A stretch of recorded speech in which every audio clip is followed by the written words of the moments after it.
O segundo eixo da conferência, ele vai focar sobre reencontrar nosso futuro. Lutar contra o medo, porque nós temos as ferramentas para criar um futuro mais aberto, mais conectado e mais eficiente. Aproveitem esse conteúdo e, por favor, espalhem isso, já que nós somos uma conferência totalmente gratuita.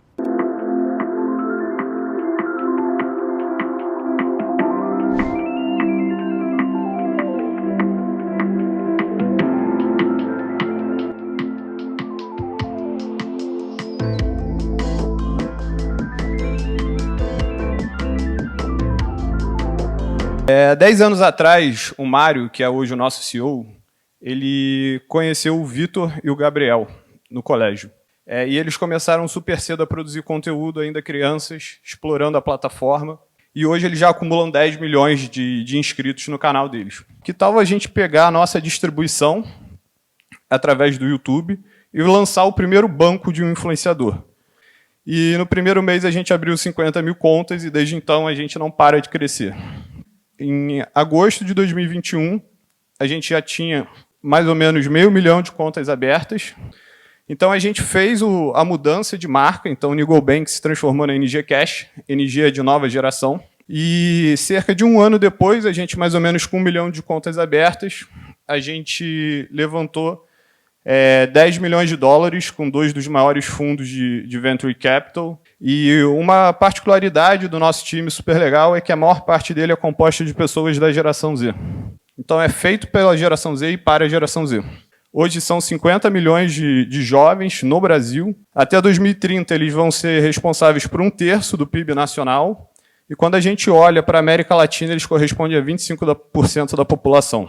Há um mês atrás, a gente lançou a nossa plataforma de investimento em criptomoedas, um cartão de crédito internacional pré-pago da Mastercard, pagamento de boletos, recarga de celular, recarga de jogos, mesada programada, vídeos de educação financeira.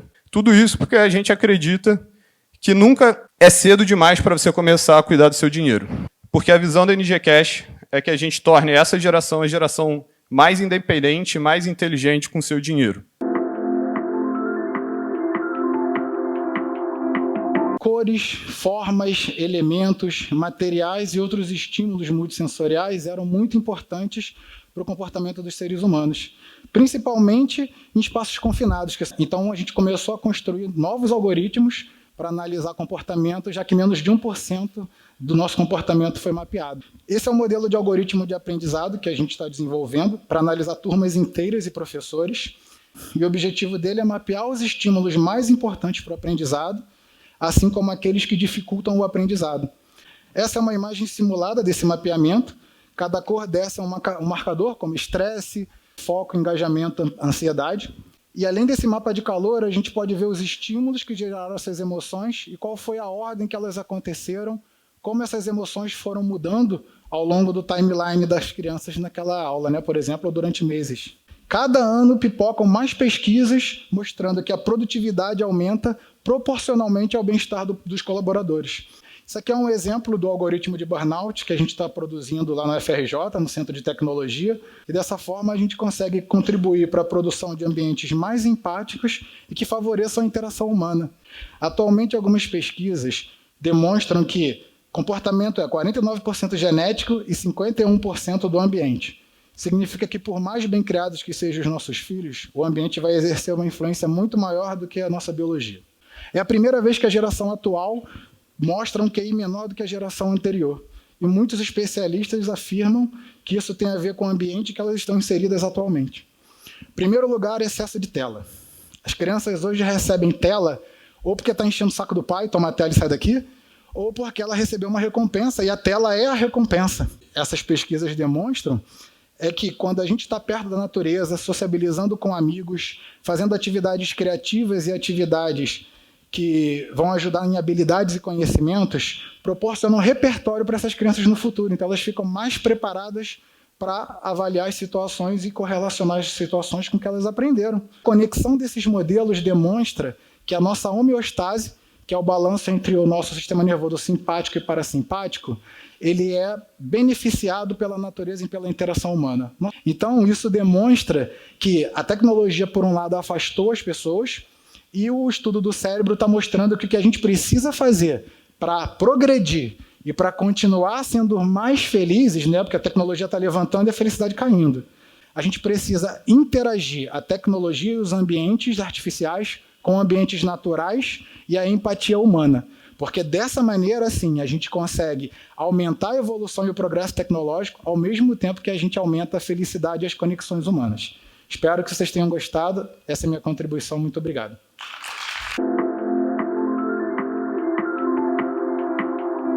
O DNA da Microsoft é tornar pessoas e organizações mais produtivas.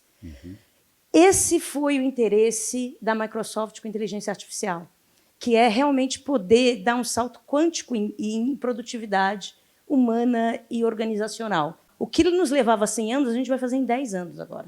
À medida do momento que a sua programação agora pode ser feita em linguagem natural, é do tipo você chegar com GitHub Copilot, por exemplo, você chegar e falar, olha, eu preciso desenvolver código que faça essa função. Aí, assim como o ChatGPT te dá respostas, ele já te dá o código pronto. Interessante que todo mundo poderia usar um copiloto.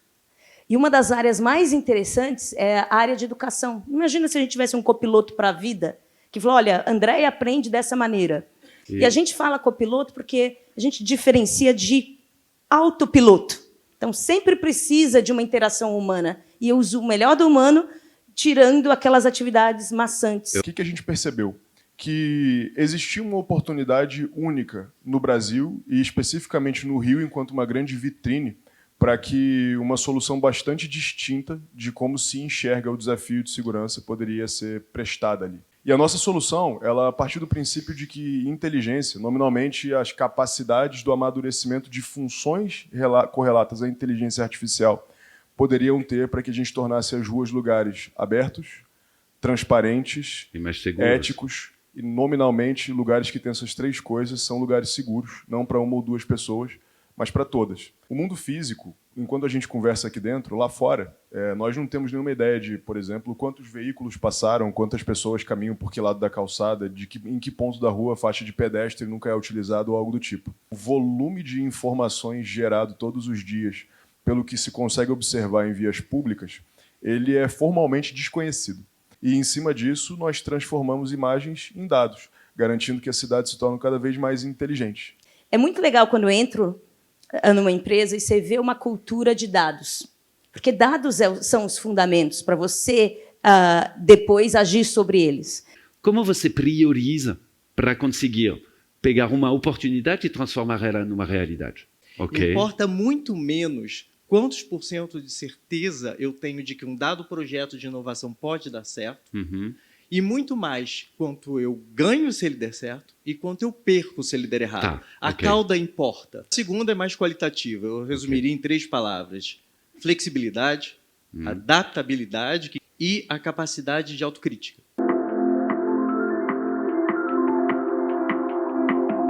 Eu queria começar compartilhando um dado. 45% é a parcela de emissões de gases de efeito estufa que resultam da forma como a gente produz e usa os produtos e como a gente cultiva os nossos alimentos. A verdade é que a crise climática, assim como outras crises que a gente enfrenta hoje, né, elas são sintomas de uma economia que funciona com base em uma lógica que é linear, que extrai recursos da natureza, muitos deles finitos, transforma esses recursos em produtos que são usados por pouquíssimo tempo e depois descartados como resíduo. Esses são os 3 princípios de uma economia circular na visão da Fundação Ellen MacArthur, e assim, eliminar resíduos e poluição, circular produtos e materiais e regenerar a natureza. É sobre a gente redesenhar os produtos para que eles nunca virem resíduo. É sobre a gente redesenhar os serviços para que os bens possam circular na economia em alto valor. E é sobre a gente redesenhar a nossa forma de usar a terra. A Polybion é uma empresa do México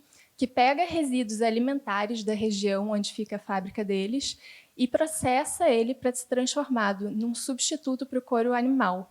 Mas a verdade é que tem uma série de decisões que são tomadas no momento de concepção de um produto alimentício que definem não só o sabor daquele produto ou o valor nutritivo, mas define também qual vai ser a saúde e a qualidade dos ecossistemas que fazem parte dessa cadeia produtiva. Imagina a gente começar a criar produtos alimentícios aproveitando de fato a biodiversidade do Brasil, principalmente se a gente considerar que hoje só 4 ingredientes correspondem a 60% do consumo calórico global. E acho que a questão aqui é como que podemos fazer para repensar de forma geral, não só a questão do blockchain, mas como a gente pode ter uma nova infraestrutura digital para ter uma soberania de verdade sobre nossas vidas. A internet sempre foi criada para ser um bem comum, só que ela acabou sendo centralizada.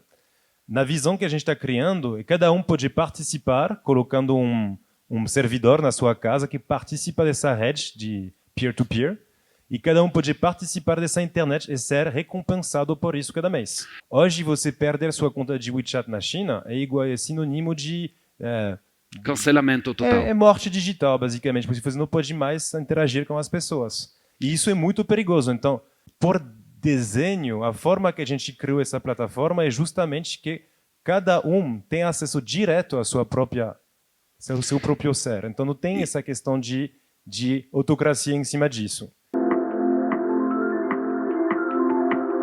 Tecnofobia é um conceito que diz respeito à aversão à tecnologia. Como a gente começou a odiar a tecnologia? A questão é que a gente gosta, por exemplo, de se interconectar, de poder falar de qualquer lugar do mundo, um com o outro, estar mais próximo. Mas a gente não gosta, por exemplo, quando a gente tem uma conversa que, depois de ter uma conversa sobre a Itália, que a gente tenha uma publicidade sobre a Itália. Pelo formato do desenvolvimento que a tecnologia está tendo, que é bastante centralizado, a gente não sabe mais aonde vão nossos dados. A internet nunca deveria ter sido na mão de 5 ou 6 empresas pelo mundo. É um bem comum. Se eu mando uma mensagem para você no WhatsApp ou no Instagram, alguém está pagando por essa hospedagem. E se alguém está pagando por essa hospedagem, você é o produto.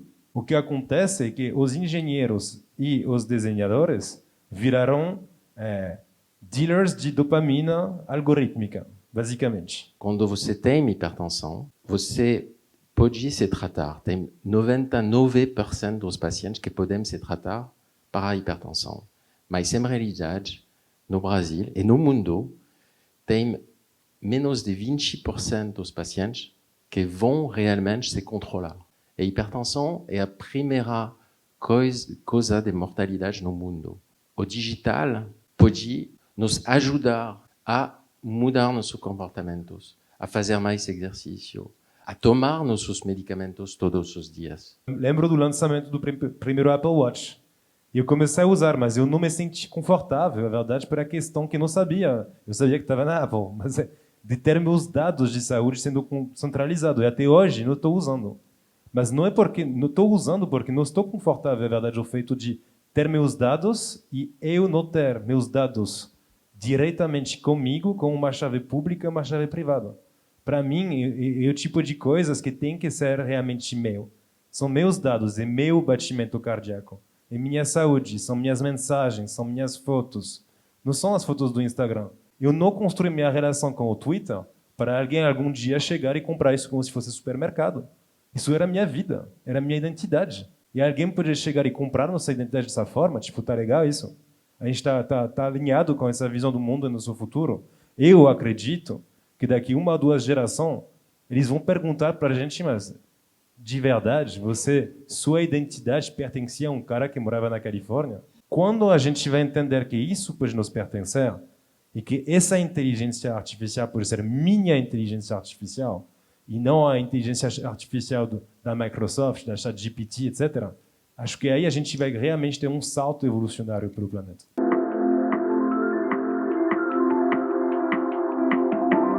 A gente faz um esforço a mais que não precisaria estar fazendo esse esforço a mais. A gente conseguiria resultados muito mais rápido, muito mais fácil, usando as tecnologias certas.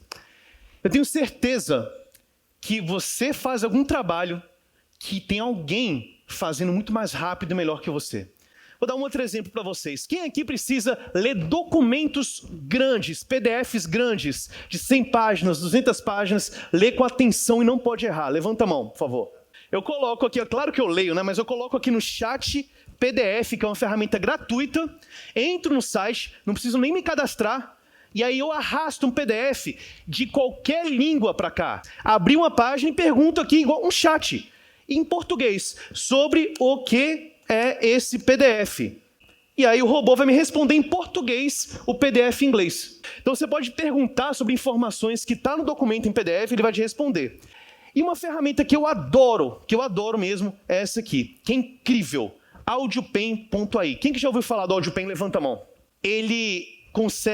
Eu consigo falar um pitch de vendas, falar sobre o que é minha startup, eu posso falar um livro que eu quero escrever, e a inteligência artificial pega tudo que eu gravei por voz e cria um texto perfeito para mim. Ela reorganiza todos os meus pensamentos que eu gravei por voz e me dá um texto perfeito em qualquer língua. Tem um vendedor que ele não está vendendo muito na sua empresa, você tem que treinar ele.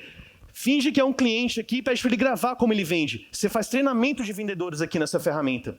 Lucha.com, essa ferramenta ela consegue pegar contatos de pessoas na internet inteira, se os contatos estiverem públicos. Então, estou no site de um hotel que eu adoro aqui no Rio, que é o Fairmont. Clico no Lucha, que é uma extensão de Google Chrome. Ele me dá aqui sobre a empresa e me dá também os funcionários da empresa aqui, os contatos, e-mails, telefones que estão públicos na internet.